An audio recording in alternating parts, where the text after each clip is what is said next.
October 8th, 1985, marked the beginning of a string of brutal robberies that rocked South Florida. Two masked men used military weapons in a violent spree that threatened innocents. But no one knew who they were or where they would strike next. Before the FBI could stop them, lives would be lost, and law enforcement would be changed forever.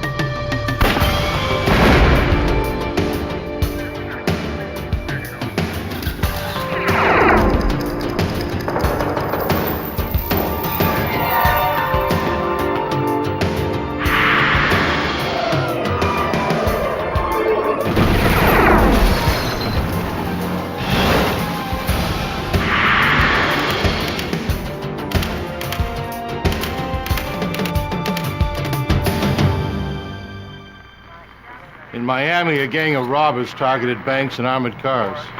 They carried assault weapons and weren't afraid to use them. They struck during the day and sometimes twice a day. For a while, they seemed unstoppable. I'm Jim Kallstrom, former head of the FBI's New York office. We knew that to stop these criminals would require stealth, ingenuity, and perhaps a little luck. No one expected to become one of the bloodiest chapters in FBI history. Miami, Florida, 1985. To FBI agents, it seemed a city under siege.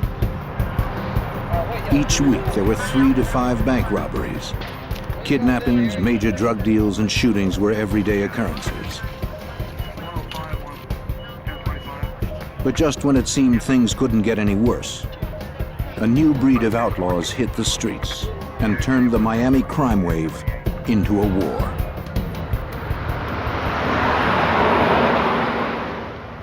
On October 8th, an armored car courier made a scheduled pickup at a steak and ale restaurant. The driver waited for his partner to return, unaware that 2 heavily armed men were also waiting nearby.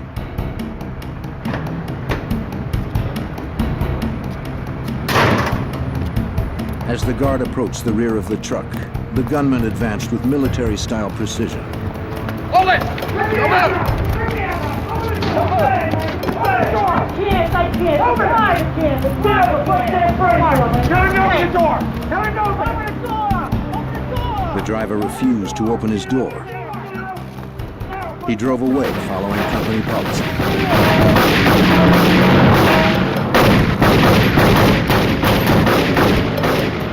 The subjects retreated to a getaway car and attempted to camouflage their escape with a military-issue smoke grenade. The Metro-Dade County Police and the FBI responded to the scene. Robberies of armored cars and banks fall under FBI jurisdiction. The supervisor of the Miami FBI's Violent Crimes Unit was Special Agent Gordon McNeil. There were basically no clues as far as who these individuals were.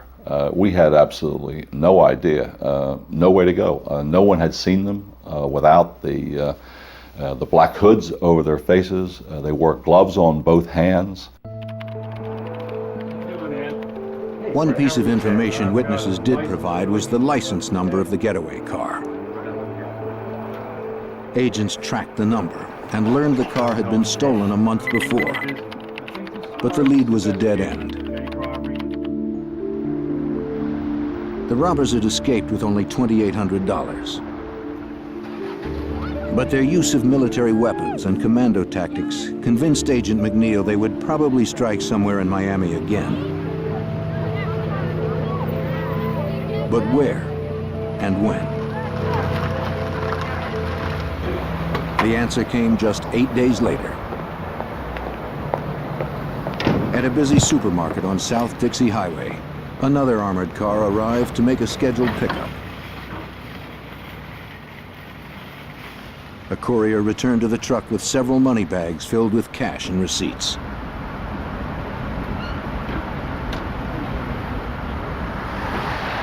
He never saw the car that came around the corner.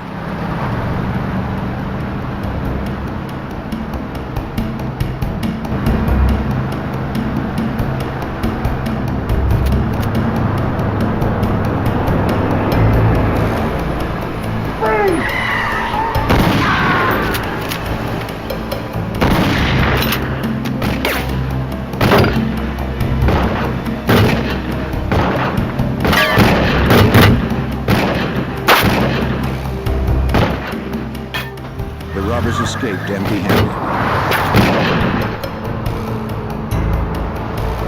Metro-Dade police and the FBI quickly responded to the alarm. 6 Adam 31, 1097. These men were clearly not afraid to use deadly force.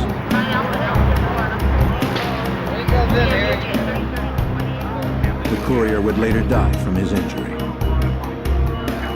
While he was taken to the hospital, agents interviewed his partner. As he described the gunmen, it quickly became obvious they were probably the same men responsible for the previous robbery at the Steak and Ale restaurant. There was no money taken in that particular robbery, but there were a number of shots fired. So the ante was still going up here as far as I was concerned because of the continued use of violence by these two individuals. Ballistics evidence would further confirm the connection between the two robberies. Investigators found double-aught buckshot from a 12-gauge shotgun, 45 caliber bullet casings, and 223 shell casings. The 223s seemed most significant.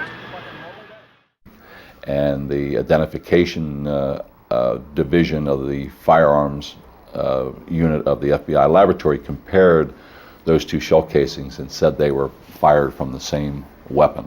So we definitely had a link now between the Winn-Dixie attempt and the Steak and Ale robbery. Two violent robberies were linked to the same masked gunman, but there were no leads to their identities. Because they had not scored any cash at the Winn-Dixie robbery and so little at the Steak and Ale, investigators were certain they would soon strike again. 2 weeks later, on Friday, November 8th, a third robbery occurred.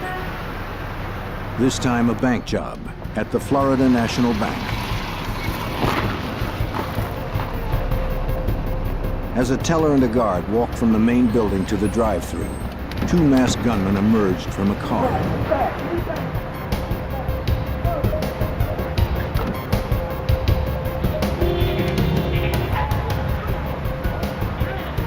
At gunpoint, they ordered the teller to open the door to the drive-thru. Get it open now! She tried to comply, but there was a problem with the key. Hurry up! Stalled in broad daylight at a busy intersection, the gunman aborted the robbery and fled with only the $10,000 the guard had been carrying.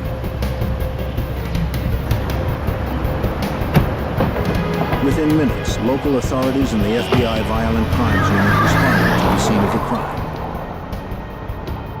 Just a few blocks away from the two previous robberies. This pattern was starting to develop that all these crimes were happening in this same general area along U.S. Highway number 1. FBI interviews with the bank employees confirmed that the robbers were the same pair who'd hit the armored cars. Maybe they figured a drive-through bank would be less heavily fortified than armored cars, easier sources of cash. There was no higher priority in this case. We had to find these guys, and we had to get them off the street before they killed more innocent people. But just an hour and a half later, they hit the Professional Savings Bank only 18 blocks away. Get your hands up! Get your hands up! Get on over there! Get out of the ground! On the ground now! Get out now! Get out! Get out! You, come here! Come on over here! Come on! You, come over here! The robbers quickly took control of the lobby. At gunpoint, both customers and employees quickly followed their orders. With their masks and high-powered weapons, no one doubted they meant business. Face down! Face down!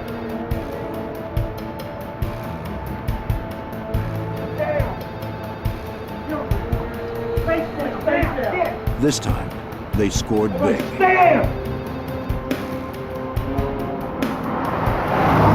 They raced off with over $41,000, delivered earlier that day by Wells Fargo. They escaped in yet another getaway car, a Chevy Monte Carlo. Witnesses had little to tell agents. The robbers had entered quickly and forced everyone down on the floor where they couldn't see what was going on. But since the men had actually been inside the bank this time, perhaps the security cameras had captured them on tape. Agents were soon disappointed to learn that the cameras had somehow malfunctioned and nothing had been recorded. It was the fourth robbery in 6 weeks. The heavily armed robbers were looting banks and armored cars in broad daylight. The witnesses in these cases indicated that they felt that these people looked like true professionals. The way they walked, the way they talked, the way they carried the weapons.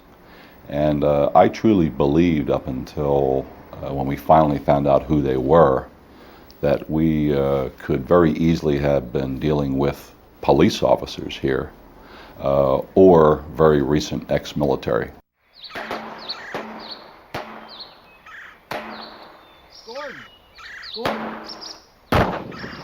With such violent criminals on the loose, agents honed their own skills on the firing range. They worked the case relentlessly, exchanging whatever slim leads they had. But nothing panned out. 2 months went by without another robbery, and still there were no leads.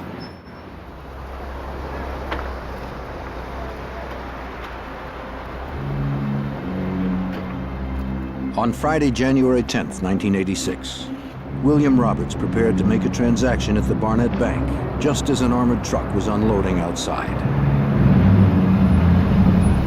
He looked up from his checkbook and watched as 2 masked robbers shot the guard in the back. As the guard lay on the ground, one of the gunmen shot him twice more.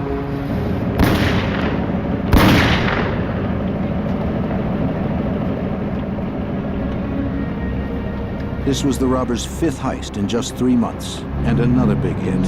They fled with $54,000.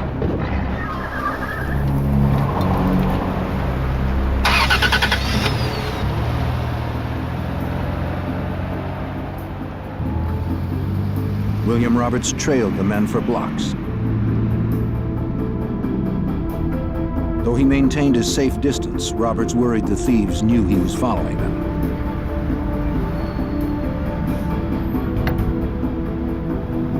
Still, he stayed on their tail and noted their license tag and car model.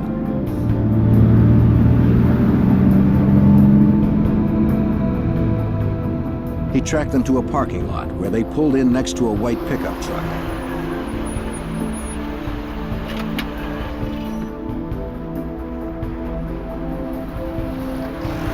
Roberts parked across the street and continued to watch them. He noted the make and model of the pickup truck, but could not see the tag number. After driving off, Roberts would flag down an officer and tell him the story.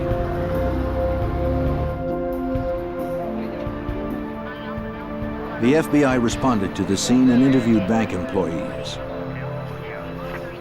They found several .223 rounds, later determined to be fired from the same weapon used in the first 2 robberies.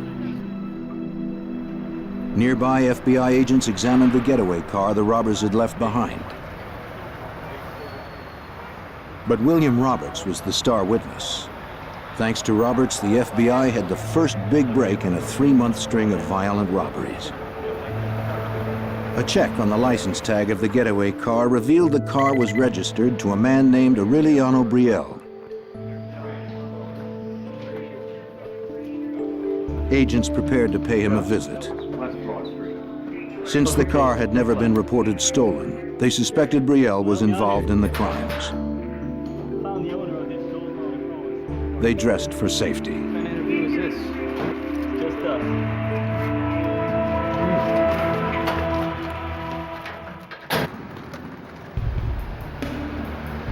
In Miami, the FBI had been tracking 2 masked gunmen who had been robbing armored cars and banks, already killing 1 guard.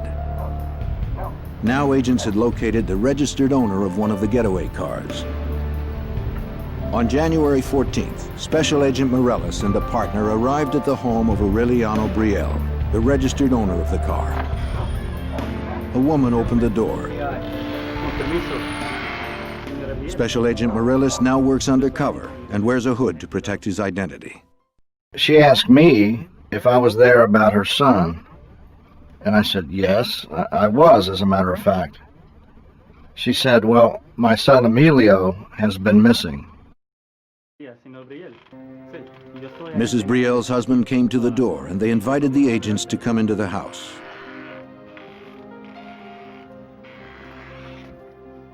Mr. Brielle explained that his son Emilio had disappeared 3 months ago with the family car, which he borrowed to go target shooting in the Everglades. The Brielles had filed a missing persons report, but heard nothing. They had hoped the agents brought news of their son. But both the Brielles and the agents would be disappointed. The FBI knew nothing of the young man's whereabouts. And as the interview progressed, Agent Morellis grew certain the Brielles knew nothing of the robberies. The conclusion at the end of the day was that the Brielle family was not involved. They were victims. Their car had been stolen and their son was missing.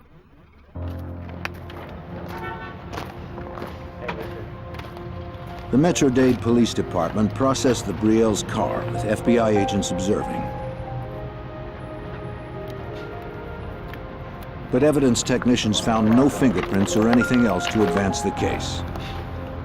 The next 2 months were quiet again, though the robbers remained on the loose.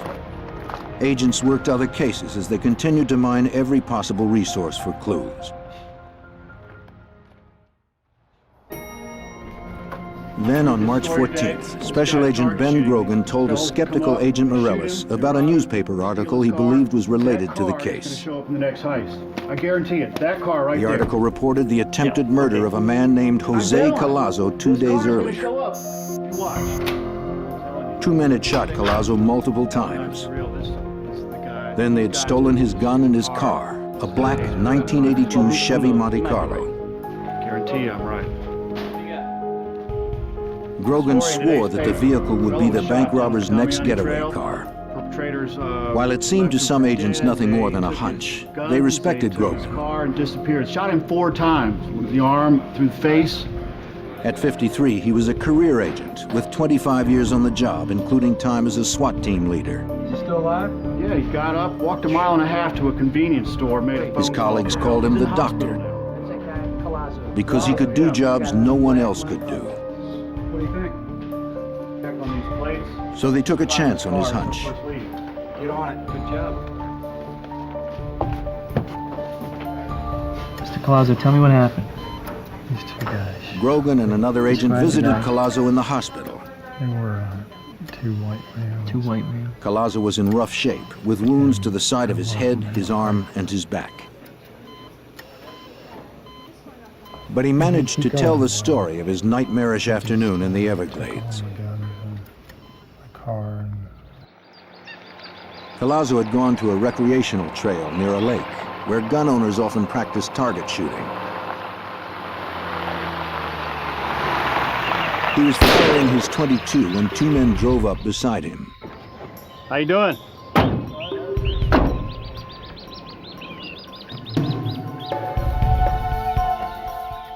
The driver pulled a gun on Collazo, Hold up, shut up. who somehow had the presence of mind to identify it as a steel blue Magnum revolver. Shut up. He pegged the other man's rifle as a Ruger Mini 14. Shut up, shut up. Give him the gun. Give him the gun. When the assailants demanded Collazo's guns, Now car, give him and your wallet, billfold. he complied. Now back on up. Back up. Give you everything. Back up. Shut up. But they shot him several times anyway, Back up. at close range.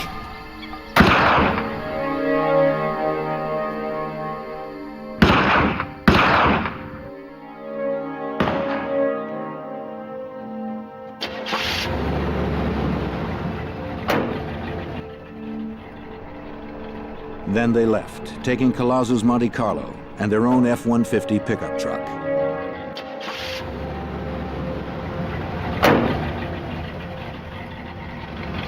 As they drove off, they believed Collazo was dead.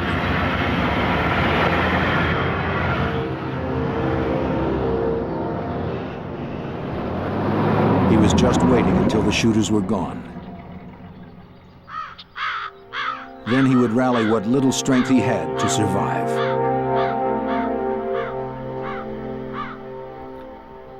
Collazo had to make a decision as to whether he would try to live or just lay down and die. And Collazo said he chose to try to live.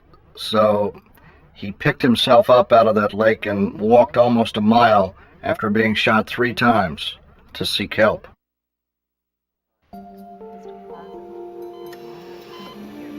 Finding Collazo was the best break in the case so far.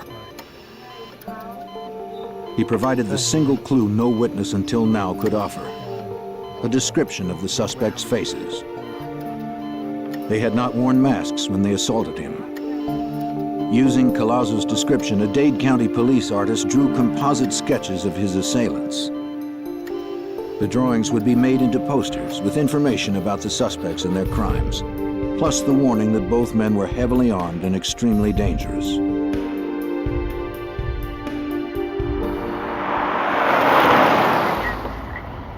Retired Special Agent John Hanlon, a 22-year FBI veteran then assigned to the Violent Crimes Unit, remembers what Collazo said.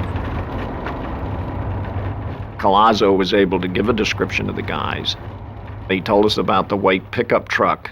He was shot in the same general area as we thought Emilio Brielle had disappeared. In the coming days, agents stepped up their efforts. They conducted a grid search of the streets crossing South Dixie Highway in the vicinity of the bank robberies. I got the agents together. After I told them what I had on my mind, they looked at me like I was crazy. But I said, I want you to go down between 88th Street on South Dixie Highway and 185th Street and come up with any license numbers on white Ford F-150 pickup trucks. Something just told me in my gut that perhaps, who knows, we're trying to make our own luck. What is it, 1,000,000 to 1, 10 million to 1? I don't know. But they came back with the license numbers of 10 white Ford F-150 pickup trucks. Computerized checks of the license numbers would reveal the owners' names.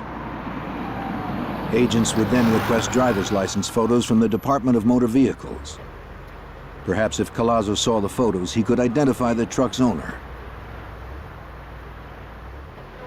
But in 1986, technology was slow, and before the photos came back from the DMV, the robbers struck again. On Wednesday, March 19th, just 1 week after Collazo's assault. Get your hands up! Get your hands up! Turn around! Get out! Get out! Get down! On the floor! Both of them! Come on out! Get out! The thieves hit another bank on South Dixie Highway. Back up! Get out! Come on! Get out! Give me the bag! It was their 6th hit in 5 months. Give me the money! Get it! Put your face down! Be quiet! One kept the terrified customers at bay. The other looted money from a teller. Stand, everybody! Go, move! Don't look up! The men escaped with over $8,000 in cash.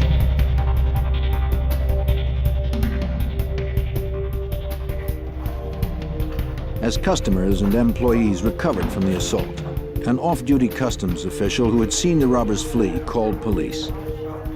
He'd noted the make of the getaway car, a black Chevy Monte Carlo, and the tag number, NTJ-891. Just as Agent Grogan had predicted, it was Jose Collazo's car.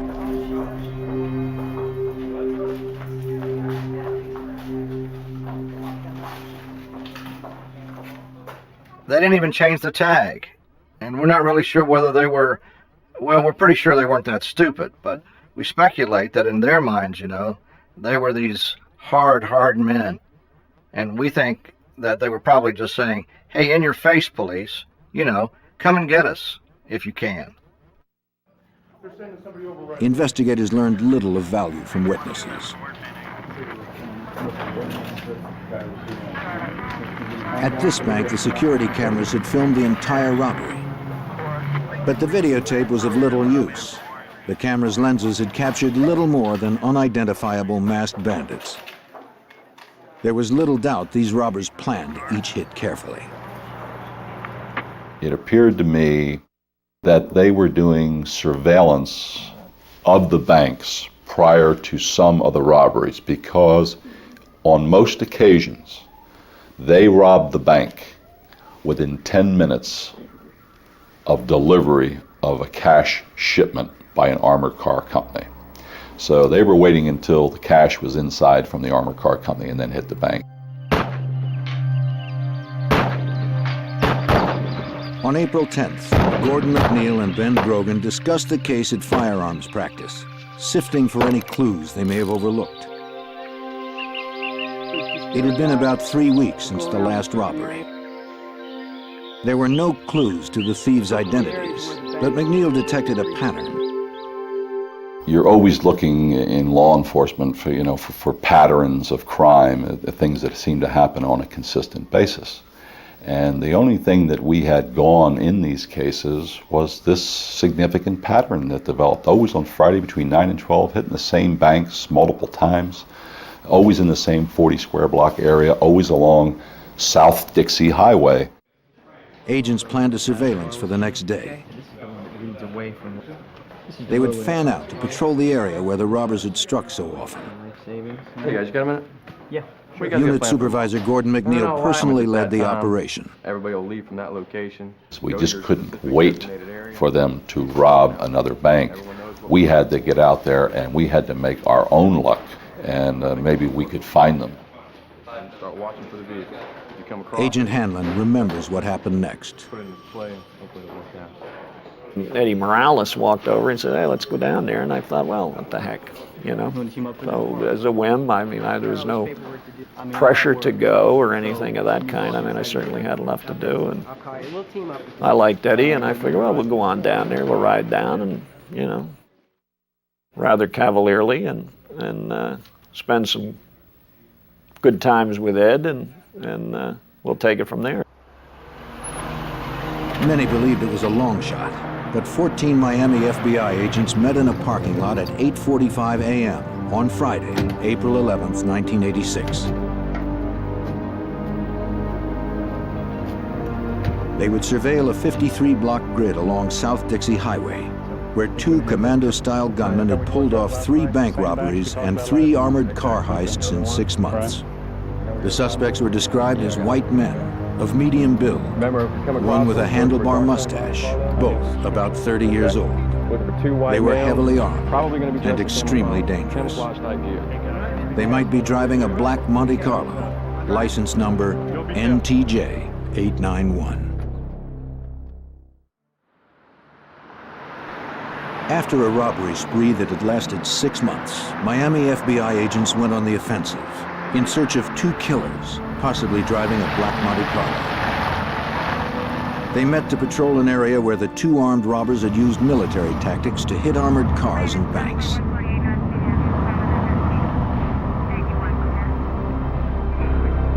All would be stationed along the major thoroughfare of South Dixie Highway.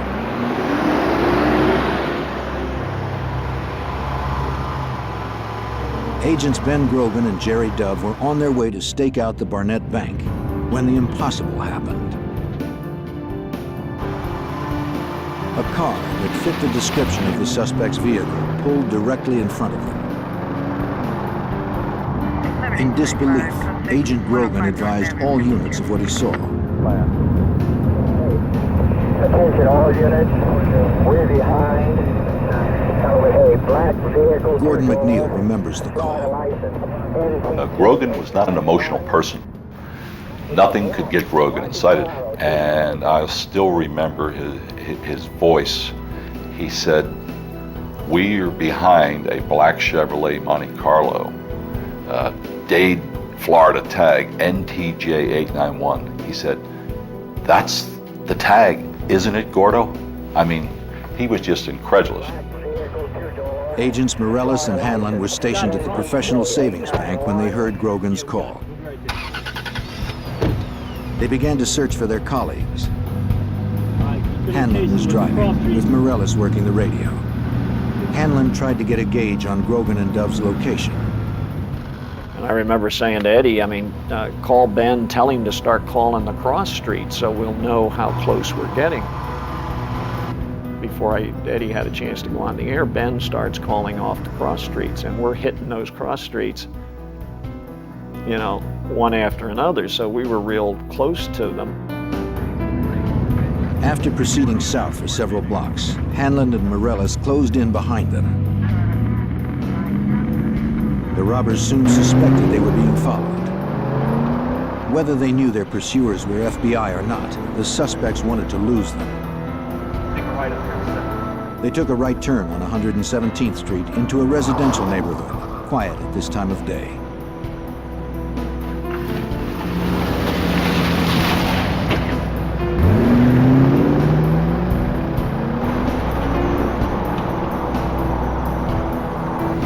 Still following? Still behind us. They're coming.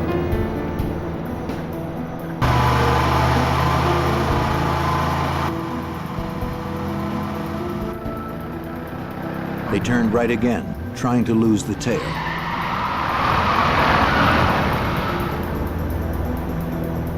But the agents hung on, playing for time, as Agent Morellis recalls. We were just trying to wait for as many FBI units to get to the location as possible. And we were also basically responding to what the subjects did. They weren't in any hurry. When they turned onto 120th Street, they actually slowed down.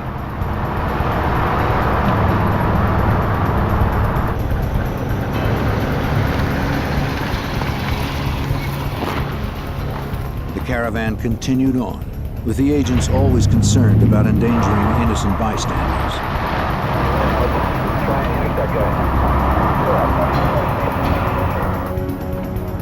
Then the suspects made a left onto 82nd.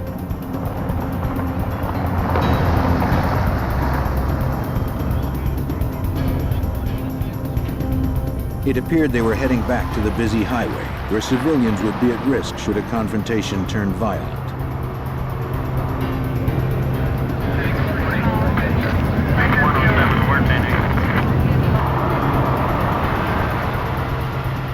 When Grogan saw the silhouette of a long-barreled rifle through the rear window of the subject's vehicle, he knew it was time to act.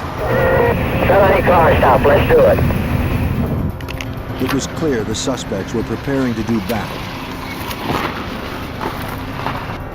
Grogan put the light on his car and ordered a felony stop.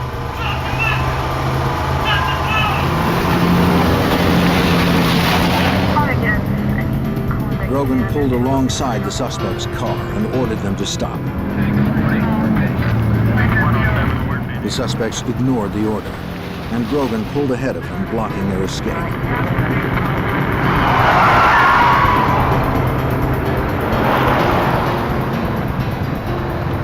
Hanlon and Morellis moved up, boxing them in.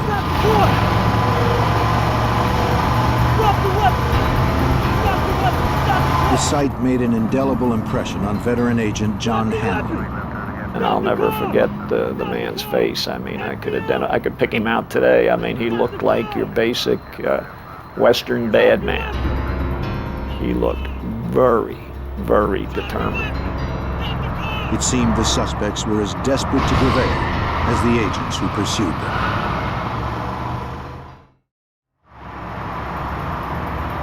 Two heavily armed fugitives had ignored FBI orders to stop their vehicle.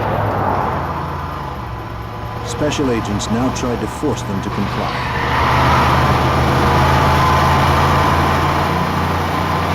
The last to catch up to the group was Agent Richard Manauzi. As he pulled behind the suspect's car, he saw one of the gunmen take aim at Morellis and Hanlon. Manauzi rammed the fugitive's car from behind.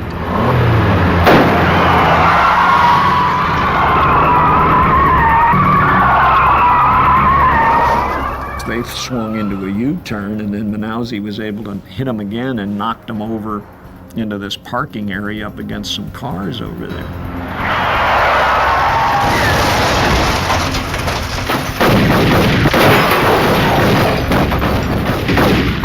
passenger opened fire with a Mini-14 assault rifle.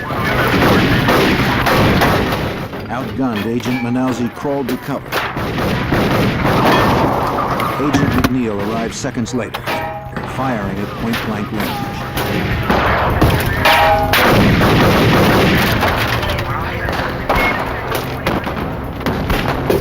They were surrounded by FBI. Their vehicle could not move, but they had superior firepower.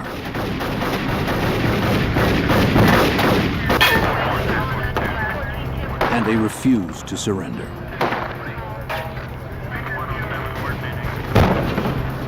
The driver fired a shotgun blast at Grogan. McNeil hit the driver in the neck.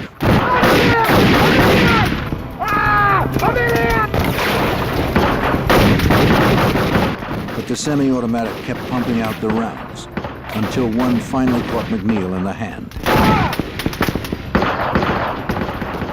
Morellis and Hanlon advanced to cover him. Hanlon's .38 held 5 rounds. The Mini-14 had 30 rounds in each clip. And one of them shot down Agent Morellis.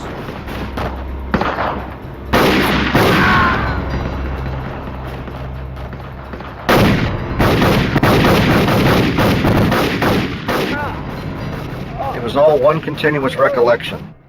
It was like 1 second I'm looking at Gordon McNeil's back, trying to maneuver to his left, and the next second is blue sky. And I looked at my left arm, and my left arm was completely shattered. It was like roadkill.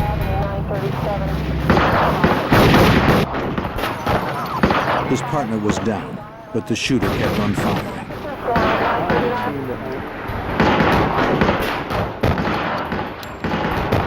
But when he tried to escape out the window, Jerry Dove hit him in the chest with his 9mm.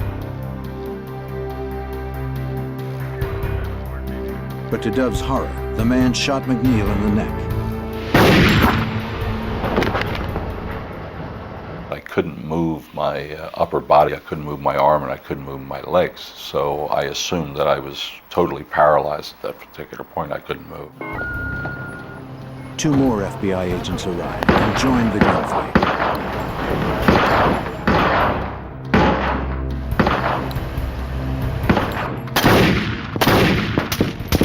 By now, the shooter had been hit 4 times, but he continued to advance and fire.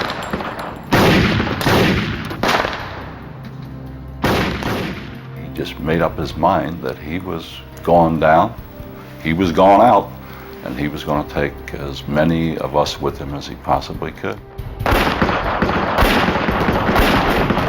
The agents knew they were outgunned, firing 6 shooters against the suspect's 30-round semi-automatic assault weapons.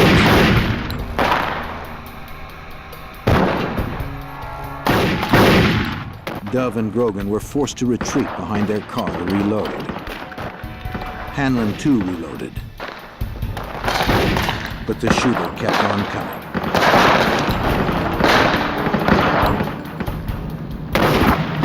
And one went right through my knuckles on my right hand and through the knuckle in my thumb. A bunch of lead and whatever went into the back of my arm, and I remember my gun flying. I said, "Ben, I've been hit." As Hanlon tried to retreat under the bumper, the gunman shot him in the groin. The blood geysered from my groin to my knee. I mean, the blood just came out like a balloon breaking. Grogan was hit. And then Dove. Before they could reload their weapons. I remember Ben saying, "Oh my God," and he fell at my feet. And at some point along in here, I heard the breath go out of him. He went, "Ah." The subject made his way to Agent Dove's car. With his left arm nearly blown off, Agent Morellis managed to pull himself up.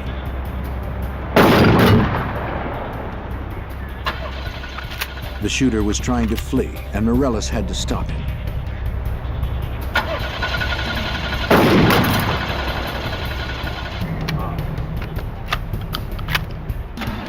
Mortally wounded, the second suspect somehow dragged himself out of his car and joined his partner.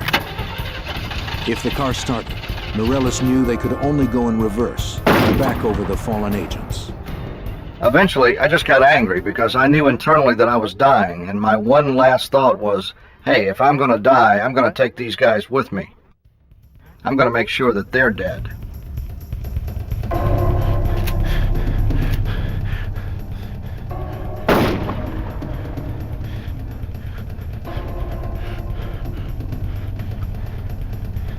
With his shotgun empty, Morales changed to his revolver and staggered forward, firing at the subjects.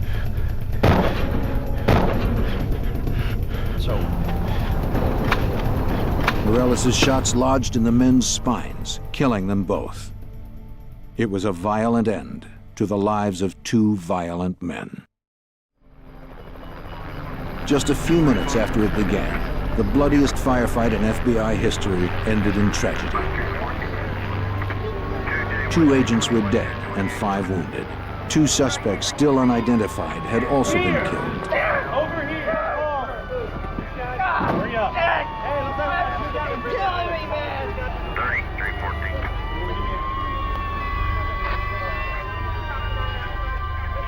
314. Agent Jerry Dove lay dead. At the age of 30, he'd earned a law degree and fulfilled his boyhood dream of joining the FBI.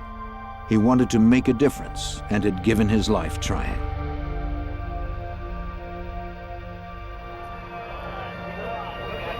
His partner, Ben Grogan, had also perished in the firefight.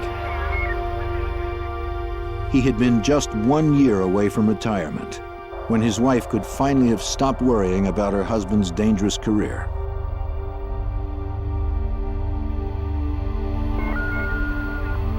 Crime scene technicians arrived at the site. Metro-Dade County Homicide Bureau Sergeant David Rivers was also there. Rivers had the Herculean task of reconstructing 5 minutes of living terror. That would take weeks. Well, we have to find out what happened. And you do that in various ways. You obviously speak to the agents that were involved, and they can tell you what each one of them did individually. And then part of that is to take those different statements as to what they did individually and match it up with the physical evidence. The wounds on the body, the bullet holes in the cars, where the guns are located, where the cars are located, and to reconstruct it to make sure everything's exactly interpreted properly. Technicians recovered 143 bullets fired from the fugitives' weapons. Questions that had plagued agents for so long were finally being answered. The Ruger Mini 14 rifle used to kill agents Grogan and Dove would match the .223 bullets found at some of the armored car and bank robbery scenes. In fact, the FBI crime lab could now forensically link the killers with several of the earlier heists. And from fingerprints, the agents soon identified the subjects as 32-year-old Michael Lee Platt and 34-year-old William Russell Maddox. But one question remained. What kind of men had wreaked this destruction, and why? Agents could not have been more surprised by what they learned from the killer's friends and neighbors. Instead of outlaws living on the edge, prepared for the ultimate confrontation, Platt and Maddox were known as quiet, family men. Photos showed their families relaxing together. Platt had a wife and 3 children. Maddox was a single dad. They were partners in a landscaping business. But further investigation gave up the lie of their double life. Inside a shed, agents found guns and ammunition, including the .22 Maddox and Platt had stolen from Jose Collazo when they tried to kill him in the Everglades. Agents would also uncover evidence of a bizarre murder pact in which the men may have killed each other's previous wives. No one had been charged in the two cases, but now they would be reopened. Within days, agents would confirm that Maddox and Platt had killed 25-year-old Emilio Brielle in the Everglades. A hiker found Brielle's skeletal remains in the Everglades, not far from where Collazo had been assaulted. Then another tragic footnote surfaced. Thanks a lot. Hey, how did that interview go for you earlier today? Special Agent Steve Warner received a package from the Florida Department of Motor Vehicles. In it was a copy of William Russell Maddox's driver's license. He was the owner of one of the white Ford F-150 pickup trucks agents had located a few weeks before. But there had been a delay in sending the licenses. If they had arrived April 11th or prior to that, Collazo would have been able to positively identify Maddox, and we probably would have been able to arrest Maddox and also Platt, and 2 FBI agents wouldn't have been killed. But that's not the way the luck worked out in this particular case. The FBI investigation revealed that both of the killers had served in the military. Platt had been a ranger, a member of the Army's elite First Strike Force, which explained the pair's commando tactics, fundamentally different than training received by law enforcement. We don't have an acceptable body count in civilian law enforcement. We're taught one way, and that's defensive type shooting. You take cover, you do not take casualties.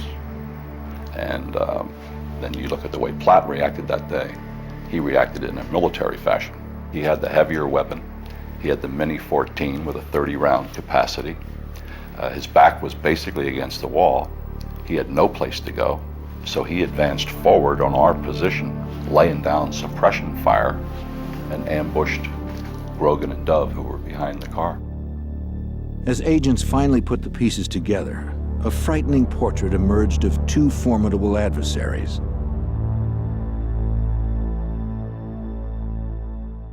At the end of the shooting, Platt had 11 hits, Maddox had 6 hits. Platt was literally shot to pieces, and he kept fighting and fighting and fighting and fighting until he ran out of breath. He fought to the last. They were going to die, it's just they weren't dying fast enough. And they weren't prepared to lay down and die. You know? They weren't about to give up.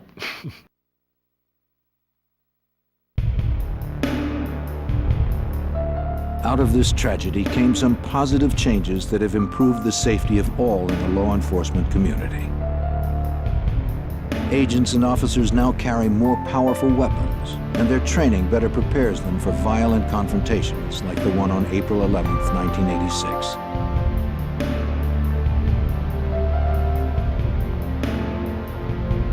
As hundreds mourned the deaths of 2 dedicated and selfless FBI agents, those in law enforcement have looked for meaning in the tragic events of that April morning.